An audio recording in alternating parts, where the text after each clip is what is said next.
8 décembre 2020. Bonjour et bienvenue à votre émission Les lendemains du Conseil, présentée par la Ville d'Amos. Aujourd'hui, nous allons faire le résumé de la séance du 7 décembre dernier avec M. le maire, M. Sébastien Dastou. Bonjour, M. Dastou, comment allez-vous? Ça va très bien, il fait super beau, on a des paysages incroyables là, avec le vent, le petit frima des arbres, c'est super. Oui, il y a vraiment des belles photos à prendre et c'est en plein temps de booster l'Abitibi-Témiscamingue. On est pas mal. Oui, puis en plus, on a lancé la campagne d'attractivité, des Oui. superbes capsules qui vont être partout sur les médias sociaux. Partagez-les, c'est magnifique. Oui. Puis en même temps, c'est le temps des fêtes aussi, c'est un peu plus festif. Alors, on sent que les gens sont de bonne humeur. Ah oui, on invite les gens à aller prendre des belles photos, là, quand on voit ça sur les réseaux sociaux. Ça va faire du positif là, en cette fin d'année.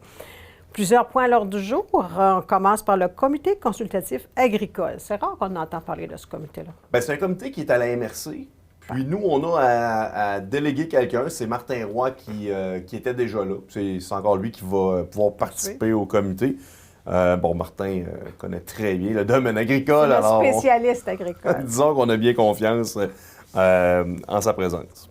Okay. Au niveau des stationnements, vous avez signé une entente. Je crois qu'on a signé beaucoup d'ententes sur cette séance-là. On parle de stationnement. De la 2e Avenue Est, il y a une particularité. Oui, bien, la première petite portion de la 2e Avenue Est, là, on a décidé de la permettre. Bon, vous savez, l'hiver, à partir de 8 heures, on peut commencer à stationner dans les rues. Avant ça, on se fait remorquer, ou on pogne un étiquette. Alors, le restaurant Mike's ouvre plus tôt que 8 heures. On aime ça manger avant d'aller au travail. Alors, les employés aussi. Alors, on les a ouvert une petite plage, là, quelques stationnements là, pour pouvoir se stationner en toute sécurité, sans se faire remorquer et pouvoir ouvrir le restaurant plus tôt. Merci. Une autre entente au niveau du FIMO, Programme Fonds pour infrastructure municipale d'eau. C'est intéressant de le mentionner parce que c'est connu, là. Ça, c'est la fameuse canalisation qui est brisée dans la rivière qu'on est en train de réparer, oui. que c'est presque terminé. Bon, c'était des travaux de plus de 300 000 $.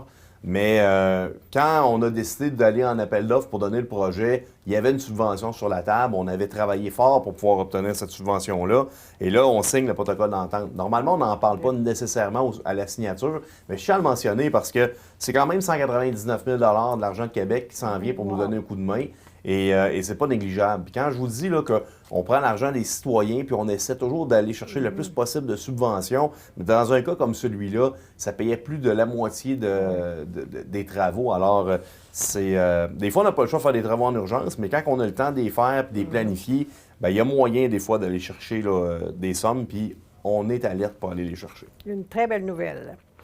On a re-signé, c'est pas nouveau, là, une entente avec la municipalité de Saint-Félix. On a souvent des ententes avec d'autres municipalités. Là, ça concernait un petit tronçon, si je ne me trompe pas. C'est pour les chemins d'hiver. Vous savez, il y a un pont couvert à Saint-Maurice, puis on ne peut pas traverser avec la niveleuse d'un bord à l'autre du pont. Oui, c'est vrai, surcharge. À cause de la surcharge du pont. Puis, ce serait pas logique là, d'envoyer notre contracteur faire le tour par Saint-Félix, puis aller faire le petit bout de chemin pour se rendre au pont qui appartient à Amos. Alors, on a une entente avec Saint-Félix, parce que Saint-Félix, l'opérateur d'hiver, au lieu de peser ses breaks, il continue jusqu'à la fin, puis il va se virer au pont, puis il revient. Alors, ça donne un petit peu d'argent aussi en même temps à Saint-Félix, puis pour nous, c'est un irritant de moins. Très bonne nouvelle encore. Vente de surplus d'actifs. Bon, ça aussi, c'est des choses qu'on fait à l'occasion. On a des équipements de trop, des tondeuses, des niveleuses, ça peut être n'importe quoi ou presque. Là. Puis on les affiche dans le journal, puis les gens peuvent offrir un montant d'argent. Puis là, il y avait plusieurs choses. Puis, dans le fond, c'est l'adjudication. On permet là, de vendre ces équipements-là là, aux citoyens qui ont levé la main pour pouvoir les acquérir. La Ville d'Amos a un comité de retraite des employés et il y a plusieurs personnes qui siègent sur ce comité-là et on a renouvelé des mandats. Entre autres, il y avait M. Guinolet et Claire Gravel qui sont sur le comité, puis ils ont sollicité un autre mandat. Alors, ils vont maintenir leur fonction sur le comité de retraite. Au niveau de la protection contre l'incendie, avec Picogan aussi, une nouvelle entente. Oui, tu sais, les gens ne savent pas trop, mais la Ville d'Amos et 6 autres municipalités de la MRC sont propriétaires de la caserne d'Amos et des équipements. C'est un partenariat où ces municipalités-là paient les frais c'est pas utilisateur-payeur parce que ça leur appartient. Fait qu'on est vraiment dans un vrai partenariat. À ça, on vient créer des ententes de services. C'est-à-dire qu'il y a des municipalités comme l'Aunay, comme le TNO de la MRC, qui ne sont pas propriétaires des équipements, mais qui ont une entente pour que ce soit le regroupement qui vienne faire la protection incendie chez eux. C'est la même chose avec Picogan. Alors, on est très content de re-signer cette entente-là pour pouvoir continuer d'offrir le service. OK. Après 40 ans de service, notre directeur général a annoncé à l'automne sa retraite. Et oui, M. Nollet a annoncé qu'il prendrait sa retraite. Alors, nous, on doit se préparer. On a donné un mandat à l'Union des municipalités du Québec là, pour nous épauler dans la recherche d'un nouveau directeur général ou directrice générale. Là-dedans, c'est sûr qu'il y aura tout le suivi,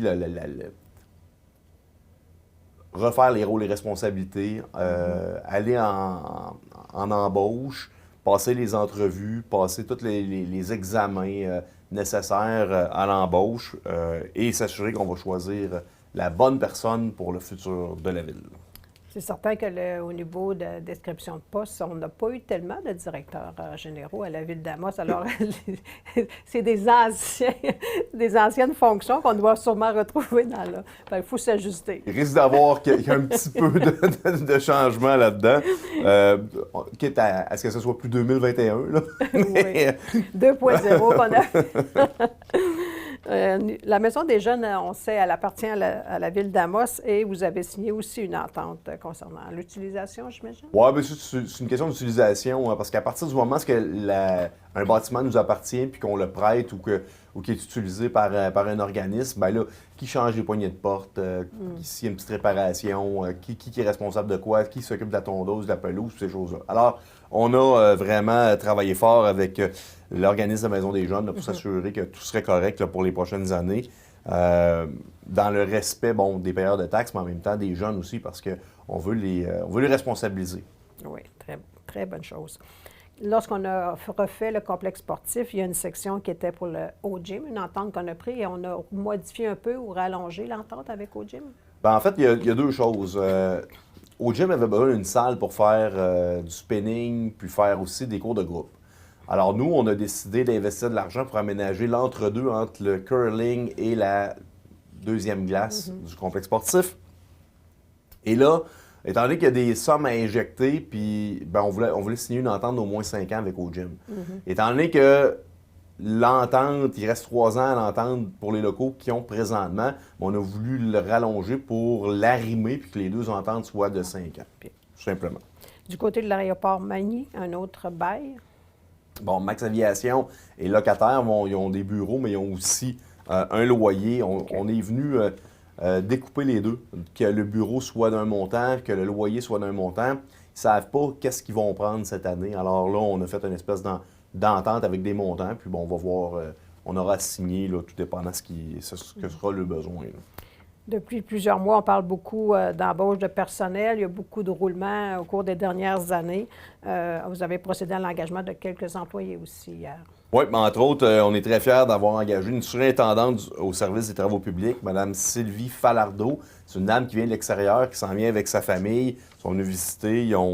J'espère qu'ils vont... ils ont aimé du premier coup d'œil, mais j'espère qu'ils vont tomber en amour avec Amos et qu'ils vont décider de rester. C'est tellement facile de tomber en amour avec Amos, on n'est pas inquiet. Quelqu'un de très qualifié pour le poste. Alors, très bien. Je suis très content là, de nos ressources humaines qui ont réussi à dénicher. Oui, à dénicher cette personne-là.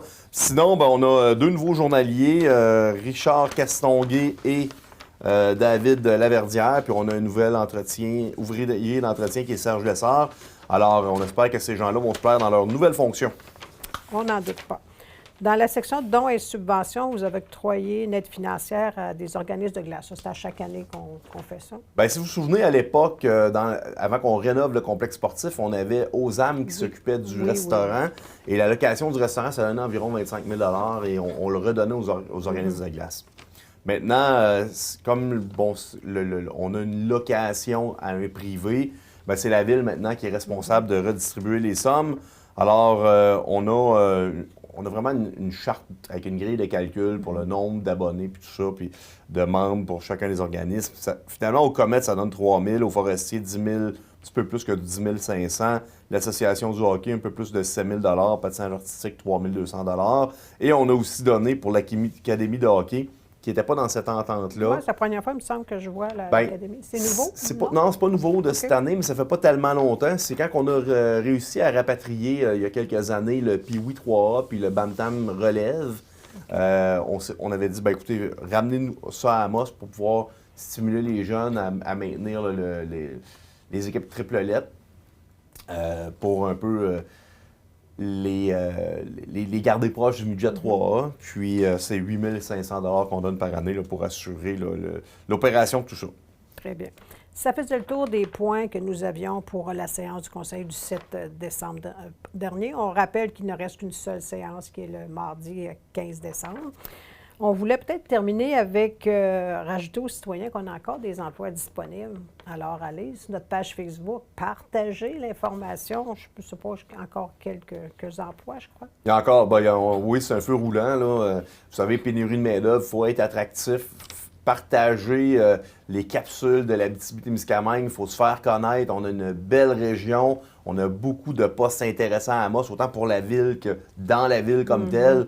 Alors, il faut passer le message, il faut vraiment que les gens soient au courant qu'on n'est pas un village, qu'on est organisé, qu'on a une ville, qu'on a des bons services. Alors, oui, effectivement, il y a toujours...